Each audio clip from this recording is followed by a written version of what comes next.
I'm David Weiser with the Weiser team at Keller Williams. My name's Talon Colmore. I'm a part of the Wiser team here at Keller Williams as well. Awesome. So we wrote down some questions on first time home buying. All right. So we're gonna go over them. First off, Talon, what do you think? How do you know when you're ready to buy? What do you think? It's a great question. How do you know when you're ready to buy? I think first and foremost, you got to consider your financial situation. Where do you guys stand financially? Do you have good, steady jobs? Yeah, Things like that. I agree. I think that's on that. You got to know your financial situation. I think it's a good idea to be able to have had a budget and been using a budget for a period of time so that you know what your monthly expenses are and how much you make every month, and you know those things. That makes it easier when buying. So as long as you have a budget, so you know where you're going to be at, so that you can cater that mortgage payment to something that works. I think if you're responsible enough to have a and keep up on your payments and have a budget, then I think you're ready. I think that's spot on. Yeah. For me personally, I know before my wife and I bought a home, a budget really wasn't a part of our life. We just kind of went with the flow, and as I've bought a house and I've progressed and saw that, I think having a budget is absolutely important. Yeah, for sure. And I think that's one of the big things. You got to be able to a couple that goes on to the next question is, what is my budget? How do you know what's a good price for you to spend on your home? I think that's just dependent on you and what you make. So you got to look at what you make every month. You got to look at what your expenses are, and then you got to look at, hey, can I afford this payment on my monthly mortgage, and then move forward at that point. I think it's a personal decision. With the budget as well, obviously different types of properties are going to cost different amounts of money. So determining certain features of a home is important. How many bedrooms and bathrooms you need, maybe the square footage. Are you looking for a townhome or a single family? All of those things factor into that budget because it's going to change the price. For sure. A lot of people wonder, okay, do I have to have had saved X amount of dollars before I buy a home? Or do I have to make X amount before I can buy a home? Generally, I don't think there's an exact answer for that. Should you have money saved? Yes, I do think it's a good idea.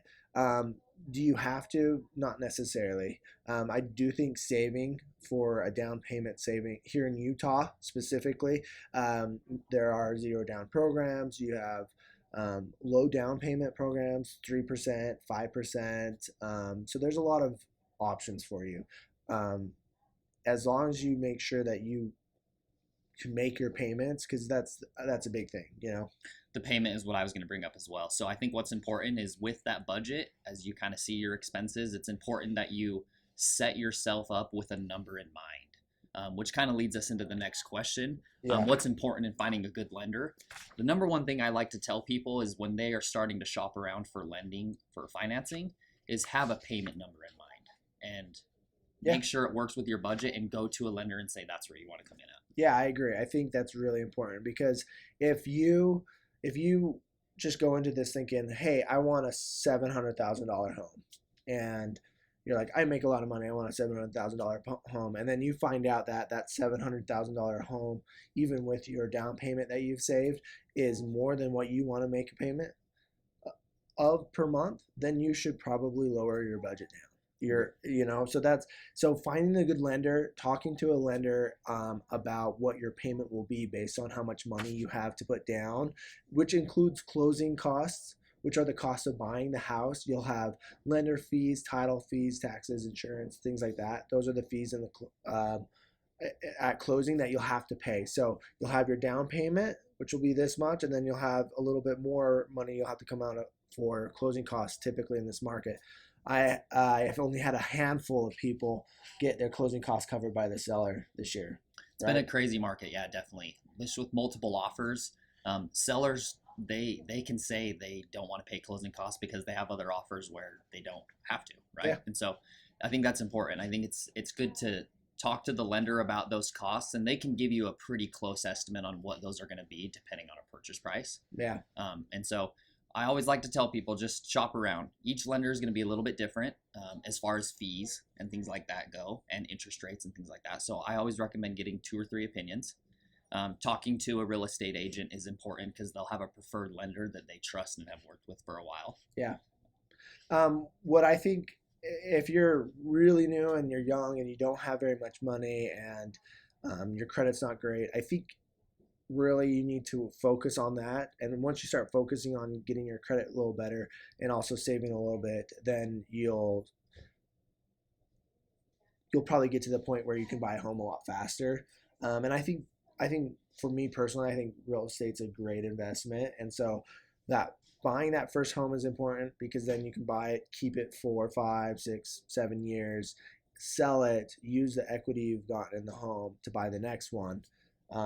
Because generally speaking, you keep that home for 5, 7, 10 years, you're going to have equity in it, even if we have a downturn and then it goes back up. So personal story. My wife and I, we got married 4 years ago. We purchased a home 4 years ago, right before we got married, for $230,000 down in American Fork, Utah. Yeah.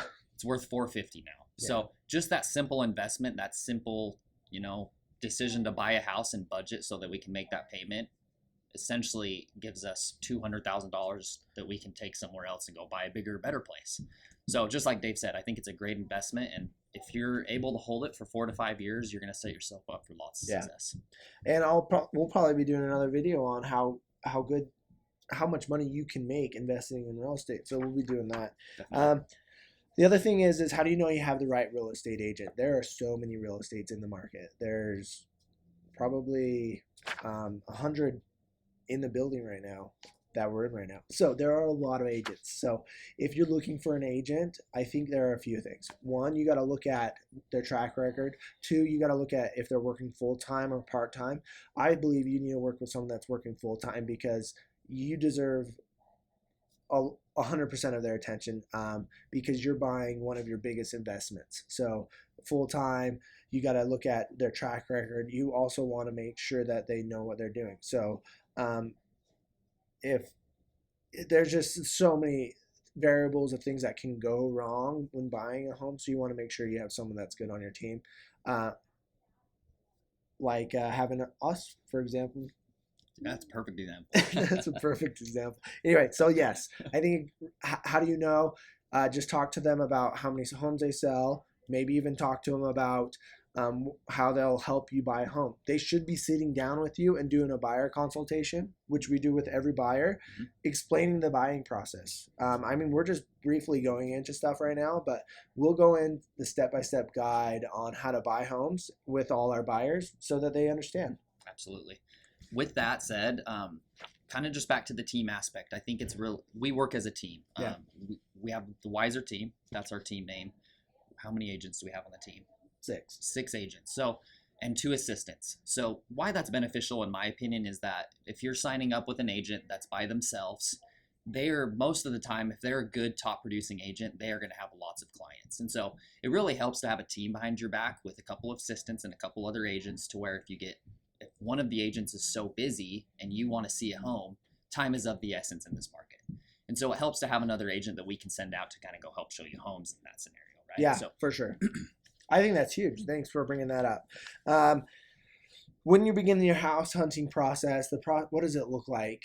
I feel like the house hunting process, everyone just looks online. Like, I think 90% of the homes are sold by seeing something online. So honestly, the process starts when you start looking online. And then you get better service when you reach out to an agent that's also helping you look. So we may be sending you listing alerts so that you're seeing what's coming on the market. We come across homes before they hit the market sometimes. We know how to do foreclosures, short sales, and all of those things. So knowing how to do all that, it's important for you guys. As you're looking for a home, you may see a house and you're like, hey, tell me more about this house. We can give you more information on that home specifically. So 1, look at homes online. 2, if you like them, favorite them. If you're doing it on our website, it's really nice because we keep track of what you're looking at. And if you love something, then we see the list of the homes you've loved, which is helpful for us. Definitely. And then if there's ones you want to see in person, that's where we come in. We'll go open up the door. all you do is on our website you just request a showing, and then we are texting you, calling you, and we get you out to it right away. Usually I feel like we get people into the homes as soon as they want. So Yeah, and it comes that kind of goes back to the team aspect as well. It's very fast. You got to get into those homes fast. Another thing I was going to mention as well is with technology, it's really easy for agents such as ourselves to really automate that listing alert for you. So we can bring in an exact criteria that you give us. And basically, we input it into a system where if something comes onto the market under that criteria, it's automatically going to get sent to you. So it takes a lot of the work out of your part in that it's automated, right? You'll see listings kind of on a daily basis. And just like Dave said, our system's really easy. You can just request a showing right from our website. We'll get an instant email notification. We'll reach out and get that scheduled and get you in as soon as possible. Yep. They want us to talk about like how to make an offer, ways to make offers in this market. The thing about that is, I feel like this is what I tell everyone when I'm talking to them is, hey, every home's a little different. I'll write up an offer for this home a little different than I did for that home. And the reason being is the sellers are different. The house is different. It's so important to have a good agent on your team side that knows that every home's different and that offers should be written up different depending on the house and the situation and the buyer. So I'd probably have to make a whole video on different ways to write up offers to get them accepted. And that's going back to the team aspect. We all work together. We call each other. I've had conversations with Talon about deals, and he's had conversations with us about deals. And if we hadn't had that conversation, they may have not even gotten the offer accepted. So I think it's important, right? Absolutely, yeah. And with that, a couple of the main points on making an offer, you may or may not be familiar with some of these points, but obviously the purchase price is going to be the number one, right? Yeah. When you see a home that you like and we go and tour it and you're like, I'd like to make an offer, us as agents will run what's called a comparative market analysis. Basically look at homes in that same neighborhood that are comparable to that property, square footage, number of bedrooms, bathrooms, garage space, etc. Just to kind of try to get an idea of where that home is priced. Is it low? Is it high? Is it at market value? It gives us a good starting point. Yeah, for sure. So I feel like that's exactly. So next thing we do is once you get an offer accepted, you have a home inspection. That's when you get to look into the home a little bit more, get an inspector out there looking at the house. The inspector is going to look at basically the exterior of the house, the roof. They're going to go test out the appliances. They're going to check the electrical. They're not specialists in any of that usually. And so what happens is usually if something's wrong, we'll usually have to get a specialist out to take a look at them. But they generally look at all the stuff and give you a big report. It's usually, I don't know, 60 to 100 pages. It's huge. And you will be able to look through that. And if there's any issues, you can talk to us about it. And we usually can get them resolved, or we'll talk to the seller about what we need to do to make the process good for you as the buyer. There's a due diligence checklist we send you along with a list of types of inspections you can do. Instead of just a normal home inspection, you can do math tests, radon tests. We can go into those a little bit more during a buyer consultation. When you buy a home, what's included? Can you include there for what comes with the house usually? Good question. So a lot of the times that's going to be specified right in the listing. And so you're speaking of appliances and things like that, correct? Yeah. Okay. Yeah. So a lot of the times the seller will tell you right up front whether or not they'll include the fridge. The fridge is a big one. It's pretty much 50-50 in my opinion. Sometimes they'll keep it for you. Sometimes they'll take it. Usually your stove and microwave are included. Yeah. Those are usually just set in stone. What else is there? I think that's really it. So just the big here's a principle that I like. If you turn the house upside down, if it falls, it's usually not included. That's the difference between a fixture and not a fixture. So usually if a cabinet's attached or if a shelving's attached, then those usually stay. But and then And then like solar panels, you sometimes have to negotiate those, or they might be included. So there's a lot of things that go into that house per house, right? Yeah, exactly. So, Yeah. yeah, I'm glad we were able to sit down and talk about the home buying process. I'm sure there's more questions. There usually is, right? Yeah, definitely. If you do have questions, feel free to comment in the sections below or reach out to us. We're happy to help in any way. Yeah. Thanks. Thank See you you. next time. See ya.